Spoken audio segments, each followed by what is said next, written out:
11.0 The Principles of Ecology. Figure 1.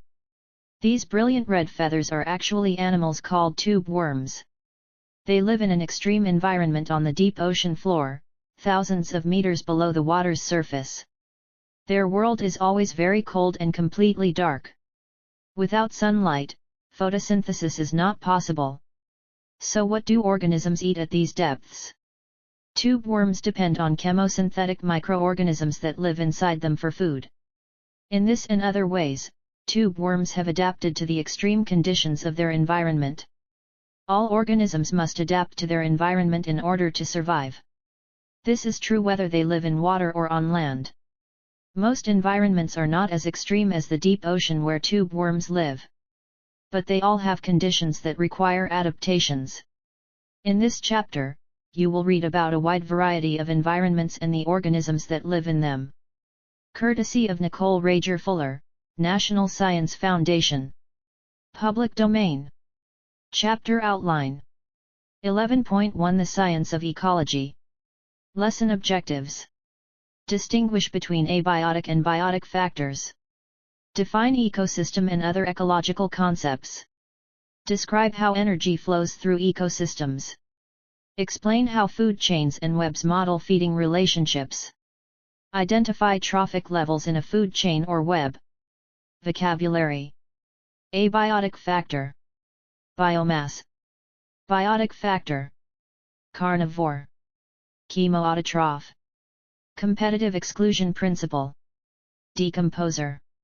Detritivore. Detritus. Ecology. Food chain. Food web. Habitat. Herbivore. Niche. Omnivore. Photoautotroph. Saprotroph. Scavenger. Trophic level. Introduction. Ecology is the study of how living things interact with each other and with their environment. It is a major branch of biology, but has areas of overlap with geography, geology, climatology, and other sciences. This lesson introduces fundamental concepts in ecology, beginning with organisms and the environment. Organisms and the environment. Organisms are individual living things. Despite their tremendous diversity, all organisms have the same basic needs: energy and matter. These must be obtained from the environment. Therefore, organisms are not closed systems. They depend on and are influenced by their environment. The environment includes two types of factors, abiotic and biotic. Abiotic factors are the non-living aspects of the environment. They include factors such as sunlight, soil, temperature, and water. Biotic factors are the living aspects of the environment. They consist of other organisms, including members of the same and different species. The ecosystem. An ecosystem is a unit of nature and the focus of study in ecology. It consists of all the biotic and abiotic factors in an area and their interactions. Ecosystems can vary in size. A lake could be considered an ecosystem. So could a dead log on a forest floor. Both the lake and log contain a variety of species that interact with each other and with abiotic factors. Another example of an ecosystem is pictured in figure below. Figure 1. Desert ecosystem. What are some of the biotic and abiotic factors in this desert ecosystem? When it comes to energy, ecosystems are not closed. They need constant inputs of energy. Most ecosystems get energy from sunlight. A small minority get energy from chemical compounds. Unlike energy, matter is not constantly added to ecosystems. Instead, it is recycled. Water and elements such as carbon and nitrogen are used over and over again. Niche. One of the most important concepts associated with the ecosystem is the niche. A niche refers to the role of a species in its ecosystem. It includes all the ways that the species interacts with the biotic and abiotic factors of the environment. Two important aspects of a species' niche are the food it eats and how the food is obtained. Look at figure below. It shows pictures of birds that occupy different niches. Each species eats a different type of food and obtains the food in a different way. Figure 2. Bird niches. Each of these species of birds has a beak that suits it for its niche. For example, the long slender beak of the nectarivary allows it to sip liquid nectar from flowers. The short sturdy beak of the granivary allows it to crush hard, tough grains. Habitat. Another aspect of a species' niche is its habitat. The habitat is the physical environment in which a species lives and to which it is adapted. A habitat's features are determined mainly by abiotic factors such as temperature and rainfall. These factors also influence the traits of the organisms that live there. Competitive exclusion principle. A given habitat may contain many different species, but each species must have a different niche. Two different species cannot occupy the same niche in the same place for very long. This is known as the competitive exclusion principle. If two species were to occupy the same niche, what do you think would happen? They would compete with one another for the same food and other resources in the environment. Eventually, one species would be likely to outcompete and replace the other. Flow of energy. Energy enters ecosystems in the form of sunlight or chemical compounds. Some organisms use this energy to make food. Other organisms get energy by eating the food. Producers. Producers are organisms that produce food for themselves and other organisms. They use energy and simple inorganic molecules to make organic compounds. The stability of producers is vital to ecosystems because all organisms need organic molecules. Producers are also called autotrophs. There are two basic types of autotrophs, photoautotrophs and chemoautotrophs. Photoautotrophs use energy from sunlight to make food by photosynthesis. They include plants, algae, and certain bacteria, see figure below. Chemoautotrophs use energy from chemical compounds to make food by chemosynthesis. They include some bacteria and also archaea. Archaea are microorganisms that resemble bacteria. Figure 3. Different types of photoautotrophs are important in different ecosystems. Consumers. Consumers are organisms that depend on other organisms for food. They take in organic molecules by essentially eating other living things. They include all animals and fungi. Fungi don't really eat, they absorb nutrients from other organisms.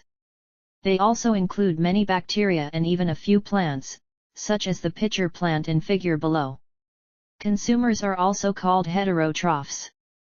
Heterotrophs are classified by what they eat. Herbivores consume producers such as plants or algae. They are a necessary link between producers and other consumers. Examples include deer, rabbits, and mice. Carnivores consume animals. Examples include lions, polar bears, hawks, frogs, salmon, and spiders.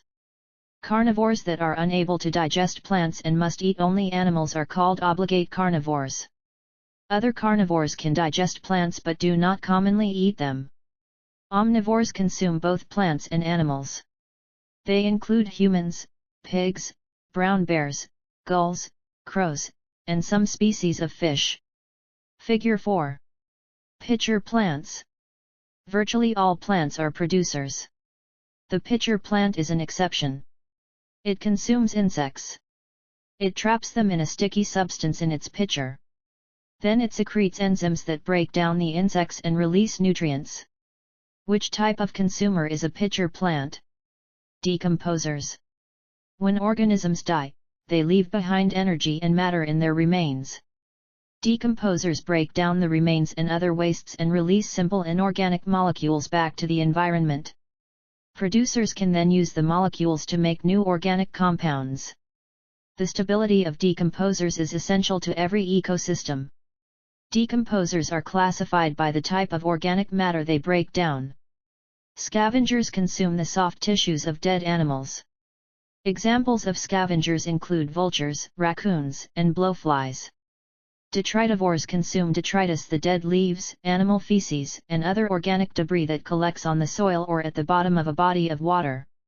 On land, detritivores include earthworms, millipedes, and dung beetles, see figure below.